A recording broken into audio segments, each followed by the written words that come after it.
que personne ne fasse taire ta voix. que personne ne fasse taire ta voix. Nous avons diffusé et déjà enquêté sur la situation. Pourquoi le son ne le capte-t-il pas? Et il s'avère que ces micros, les DJI qui sont très bons, mais en général les micros de ce type, non? D'accord, non, pas celui-ci. Les applications de streaming ne savent pas les capter. L'audio est dans un format différent de celui de l'enregistrement.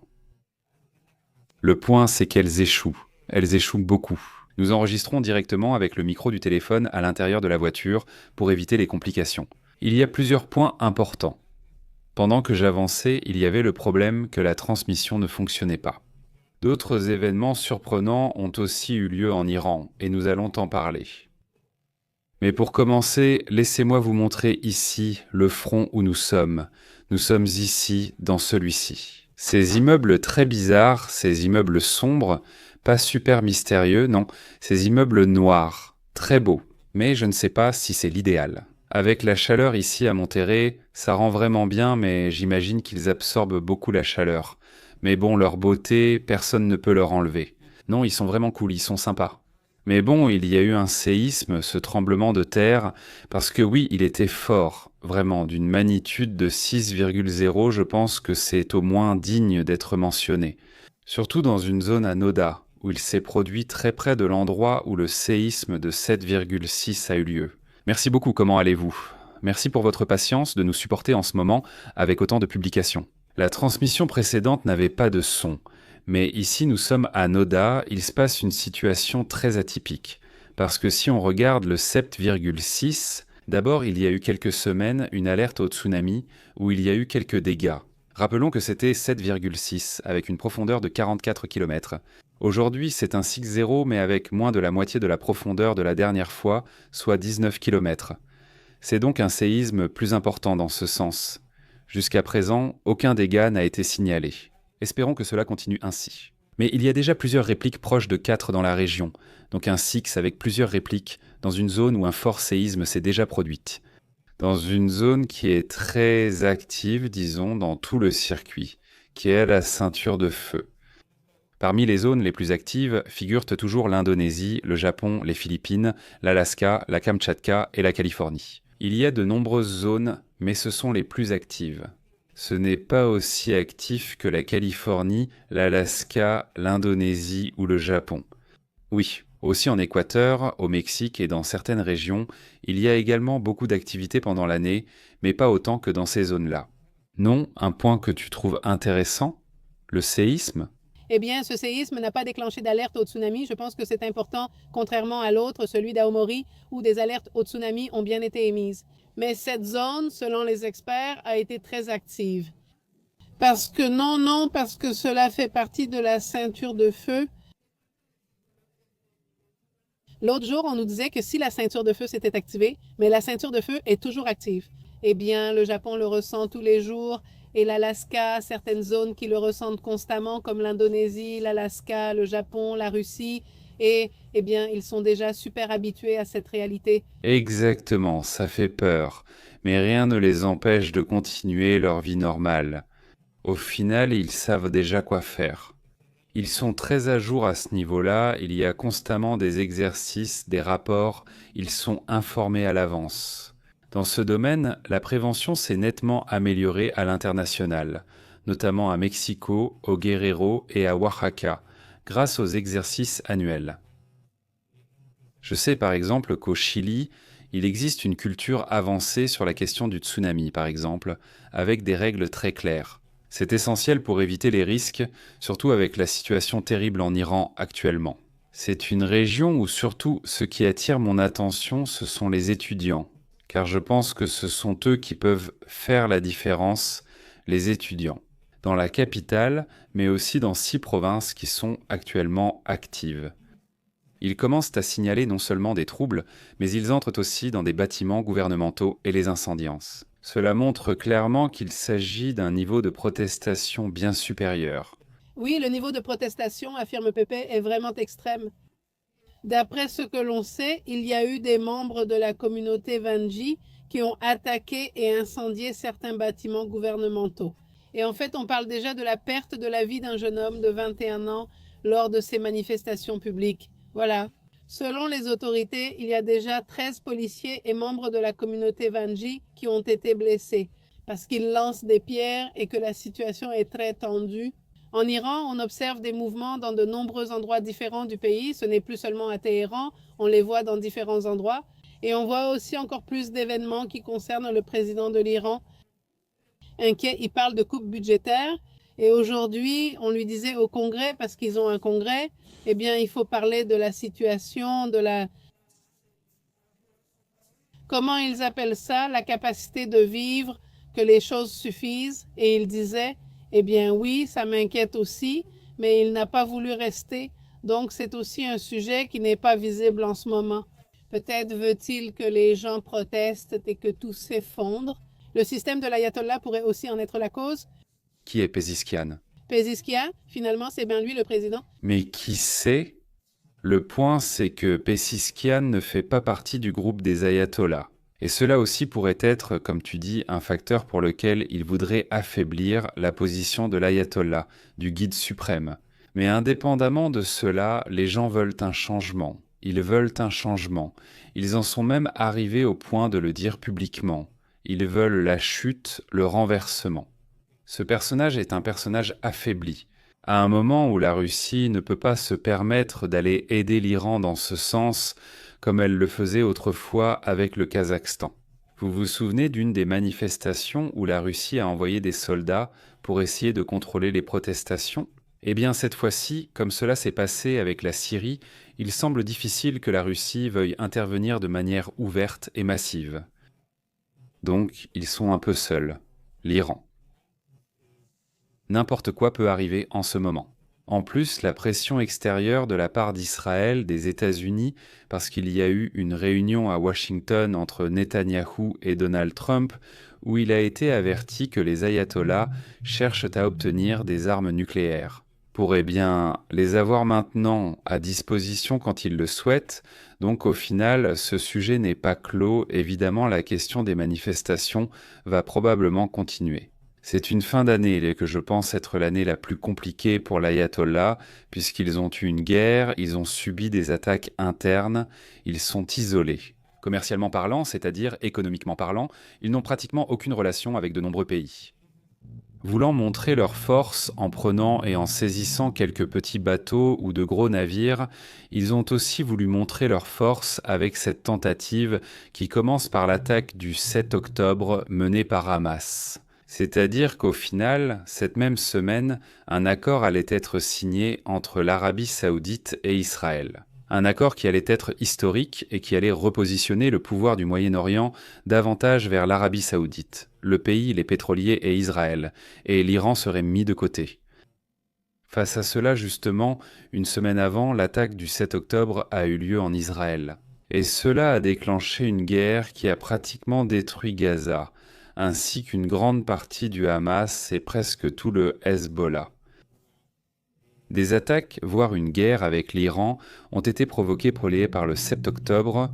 Tout cela s'est intensifié et même si tout semble vouloir se calmer, honnêtement, je n'y crois pas. Oui, d'accord. Aujourd'hui, une interview est sortie. Pour revenir au sujet comme l'Iran, eh bien, nous l'avons inclus dans tous les sujets concernant ce Netanyahou en disant que l'Iran, eh bien, il a comploté avec le régime de Maduro et ils exportent le terrorisme vers les États-Unis, vers l'hémisphère américain. Hezbollah et le Hamas veulent réussir à infiltrer leurs hommes aux États-Unis. Et bon, on peut dire que ce Netanyahou est très paranoïaque, mais ce sujet, nous sommes déjà en train de le voir. Nous avons évoqué à plusieurs reprises comment ils ont repéré celle du Hezbollah au Brésil et au Venezuela. Et bon, il y a même déjà eu des infiltrations dans des pays d'Amérique latine déjà en route, certains ayant même atteint les États-Unis. Rappelons que l'un des auteurs du 7 octobre se trouvait aux États-Unis.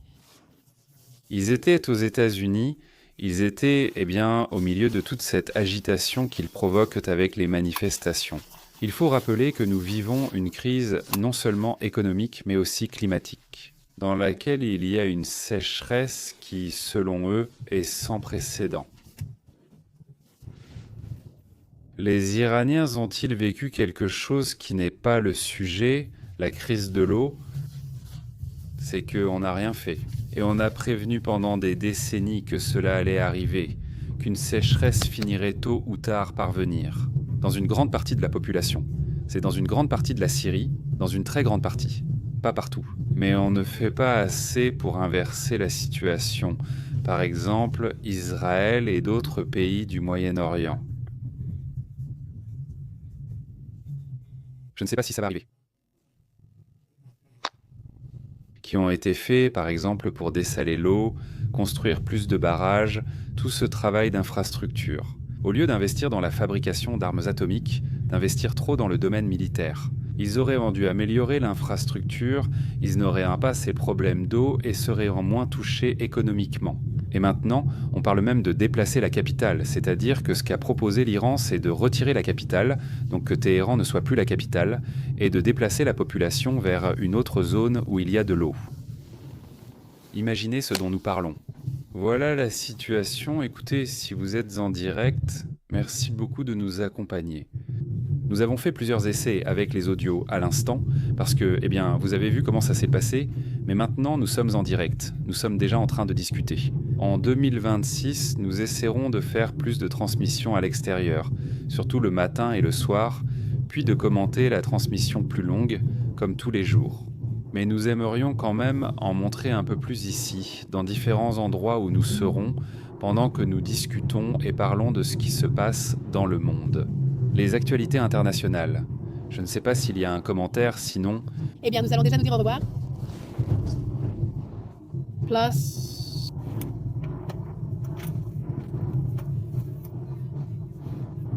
Nous allons discuter des actualités internationales, s'il y en a. Sinon, eh bien, nous allons déjà nous dire au revoir.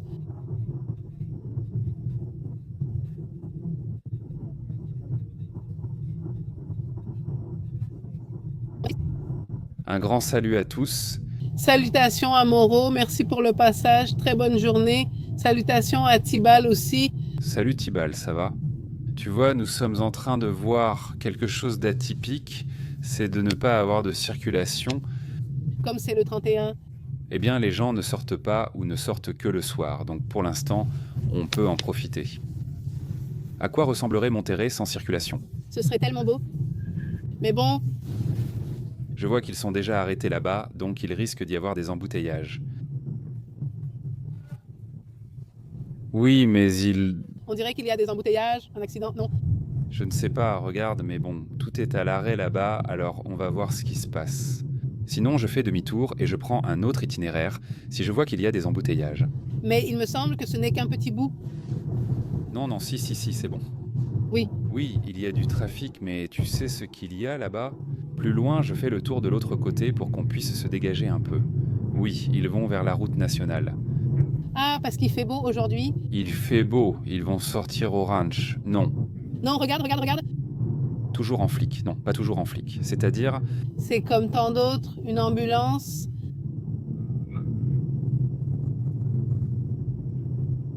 Celui-ci? Ou une ambulance, c'est ce sémaphore. C'est-à-dire, c'est comme A ou médecin légiste ou quelque chose comme ça. Et ambulance? Ah, c'est une ambulance. C'est une ambulance. Oui, il y en a deux autres ici. Mais non, ceux-ci sont toujours ici. Ah, des policiers. Ah, ils sont toujours là. Oui, ils sont toujours là. En voici d'autres. Je ne pense pas que ce soit vraiment arrivé. Non, il ne s'est rien passé. Et pourquoi? Ah, je sais, ils vérifient si tu es en train de boire. C'est une... comment ils appellent ça?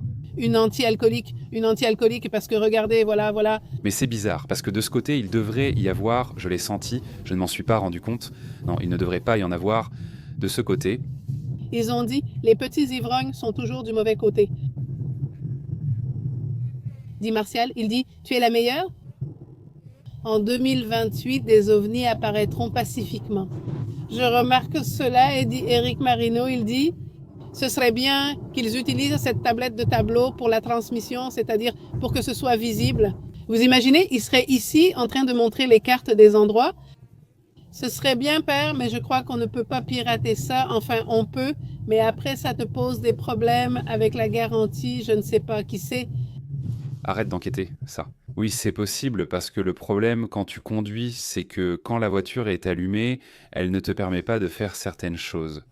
Oui, par exemple, ici, je peux accéder à Android, je peux mettre de la musique.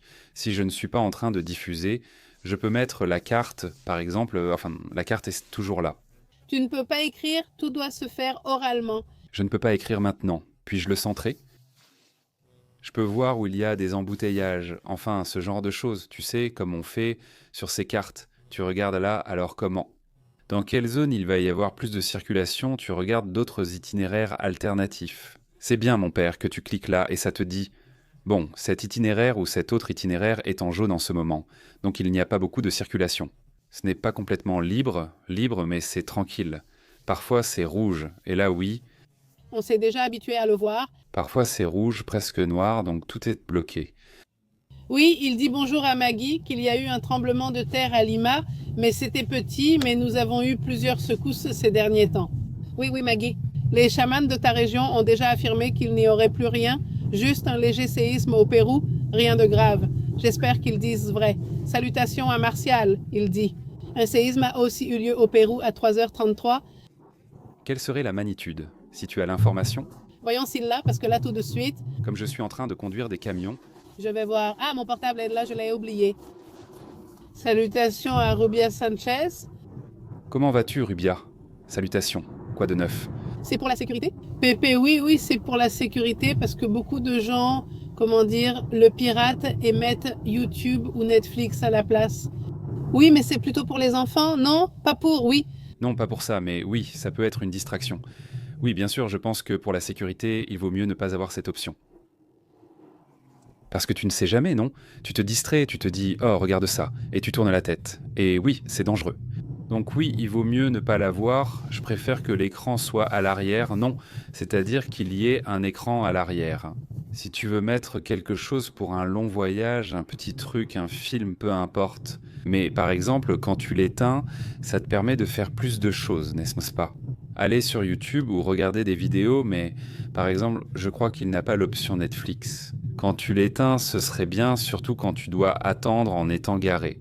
Ou bien, tu peux aussi regarder un petit épisode d'une série ou quelque chose, parfois sur le téléphone, non? Aussi bon, C'est comme à Porto Rico, nous y sommes aussi allés. à Porto Rico aussi. 3, ok, petit, petit, aussi en Alaska. Bon, mais en Alaska, c'est toujours oui.